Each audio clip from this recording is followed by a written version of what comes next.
சைனாவில் நாம் பார்க்குற விஷயத்த போஸ்ட்டாக போடுறது இப்போ ரொம்பவே ட்ரெண்ட் ஆகிடுச்சாட்டுக்குங்க.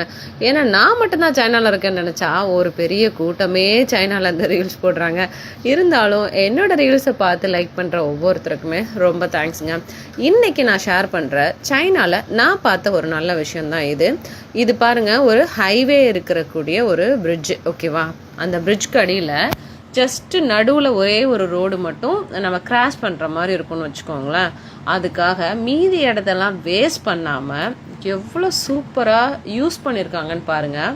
ஸோ நைட் டைமில் after dinner and then afternoon evening கூட பசங்க ஸ்கூல் முடிச்சதுக்கு அப்புறமா எல்லாருமே வந்து இங்கே விளையாடுவாங்கங்க. என்னென்னா பார்த்தீங்கன்னா டென்னிஸ் இருக்குது, டேபிள் டென்னிஸ் இருக்குது, அதே மாதிரி பேஸ்கெட் கோர்ட் நிறைய இருக்குங்க. நாங்கள் இருக்கிறதே ஒரு சாதாரண ஒரு வில்லேஜ் தான். ஸோ ஆனால் அந்த இடத்த கூட நிறைய யூட்டிலைஸ் பண்ணி அங்கங்கே வந்து பசங்க விளையாடுறதுக்கான இடமும் இருக்குங்க. இப்போ அப்பார்ட்மெண்ட்டில் இருக்கிறவங்கெல்லாம் வெளியே போயிட்டு எங்கே விளையாடுறதுன்னு யோசிப்பாங்க இல்லையா, அங்கே இருக்கிறவங்க அங்கேயே யூஸ் பண்ணிப்பாங்க. பட் இது ரொம்பவே நல்ல விஷயம். ஏன்னா இந்த பாலத்துக்கு அடியில் இருக்கிற ஸ்பேஸை இந்த மாதிரி யூஸ் பண்ணலாங்கிற ஐடியா உண்மையாகவே கிரேட் ஐடியா தாங்க.